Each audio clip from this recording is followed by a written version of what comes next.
ফুটো, এ ফুটো, ফুটো, তুই আছিস না গেছিস? পটুদা, ফুটো তো সারাই দিচ্ছে না। পটল তোলেনি তো? আরে না, এই মাল পটল তোলার মাল না। ডাক ডাক, জোরে ডাক। ফুটো, এ ফুটো, এ কি রে ফুটো, তুই ঠিক আছিস তো? এ কি লেওরা, তুই আমার ঘরে কি করছিস? আগে ভালো করে চারিপাশে তাকিয়ে দেখ, তুই কোথায় শুয়ে আছিস। এই কি রে, আমি রাস্তায় কি করছি?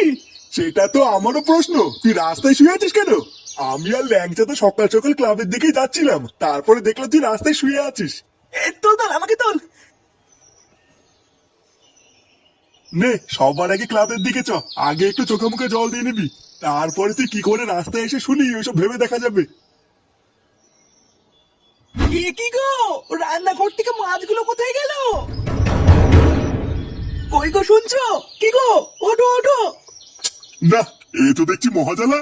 এই তুমি কি আমাকে একটু শান্তিতে ঘুমাতে দেবে নাকি দেবে না? আরে ঘুমাবে পরে, ওইদিকে তোর কিছুই নেই গো। কিছুই নেই মানে কি নেই?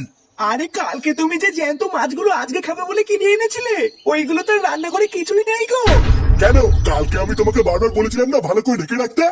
গেল, এত শখ করে কিছু জ্যান্ত মাছ কিনে এনেছিলাম একটু পাতলা করে ঝোল খাবো বলে, আর এই মাগির জন্য আমার আর কিছু খাওয়া হলো না। না গো, তুমি আমাকে ভুল বুঝছো, আমি তো ভালো করে ঢেকে রেখেছিলাম, কিন্তু তারপরে যে মাছগুলো কোথায় গেল আমি তো ওটাই বুঝতে পারছি না। হ্যাঁ, আমার লুঙ্গির তলায় লুকিয়ে রেখেছি, আসো আসো বের করে নাও। যত সব এইসব কপালে জোটে আমার। ফাটা, এ ফাটা, ফাটা, এ ফাটা। এই কি হয়েছে রে, কেউটে ফাটাকে ডাকছিস কেন? ইয়ে মানে বলছিলাম ঠাকুমা বাড়িতে ফাটা আছে? আসলে 2 দিন ধরে ফাটার সাথে তেমন দেখা হয় না তো, তাই ভাবলাম বাড়ির থেকে দেখা করে আসি। হ্যাঁ, ও ঘরে আছে, আয়।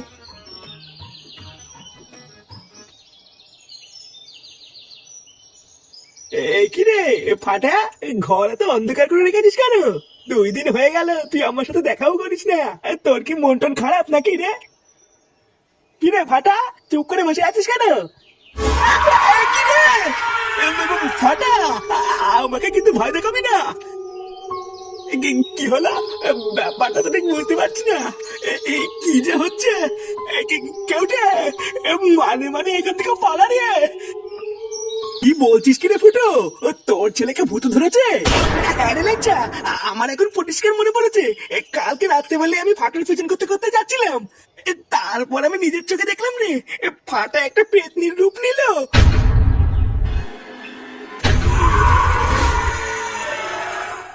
পটুদা, এইসব ফুটো কি বলছি গো?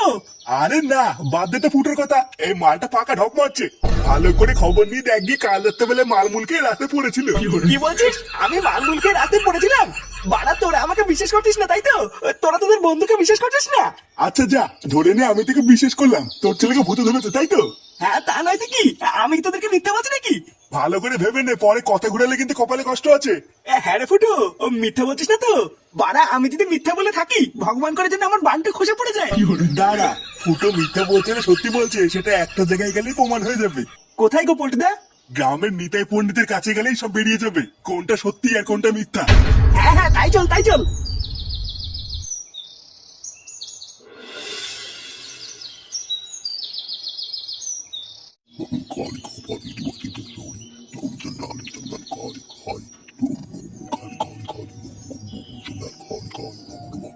কি বুঝলেন পণ্ডিত মশাই?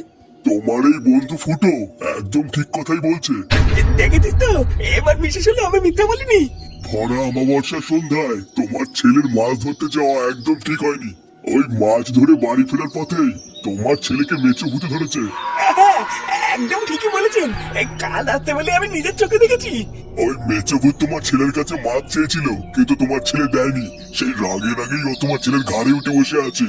কিন্তু তোমার কপাল ভালো যে কালকে রাত্রেবেলায় ও তোমাকে দেখতে পায়নি, তাহলে কালকেও তোমাকে ও ছাড়তো না। তাহলে পণ্ডিত মশাই, এখন আমরা কি করব? তোমাদের কিছু করতে হবে না, কারণ এটা তোমাদের কাজ নয়।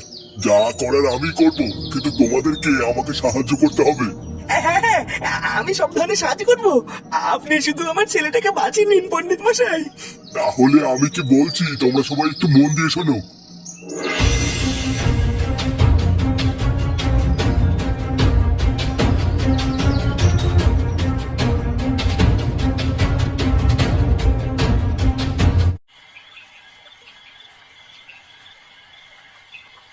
গিন্নি, কই গো গিন্নি?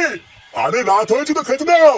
সেই সন্ধ্যা থেকে সিরিয়াল দেখা শুরু করে আর এত রাত হয়ে গেছে এখনো কেউ যে খায়নি সেদিকে কি হুঁশ আছে? আরেকটু দাঁড়াও। এ ফাটা, খেয়ে যা। এই ছেলেটাও হয়েছে আর একজন, কালকে থেকে যে কি হয়েছে ঘর থেকে বেরোচ্ছে না।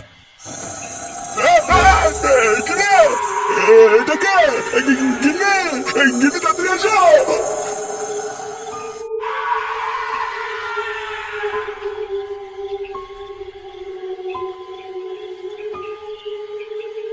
দাদা, আমি সাধক নিতাই পণ্ডিত থেকে বলছি, যদি নিজের ভালো চাস তো এই বাচ্চা শরীর থেকে চলে যা।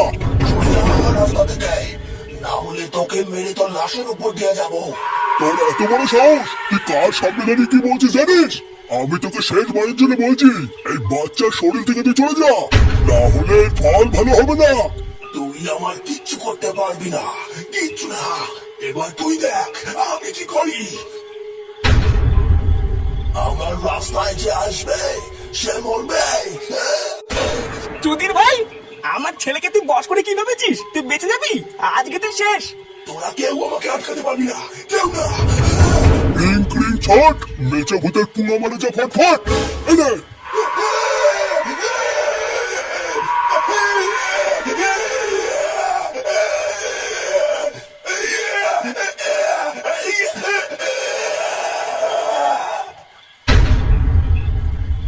নাও ফুটো, ওই মেচে ভূত তোমার ছেলের শরীর থেকে চলে গেছে। আরো কোনোদিন তোমার ছেলের ধারে কাছেও আসবে না। তুমি আর কোনো চিন্তাই করো না। যাও, এবার তুমি তোমার ছেলেকে নিয়ে ঘরে ফিরে যাও। আচ্ছা ঠিক আছে ঠাকুর মশাই।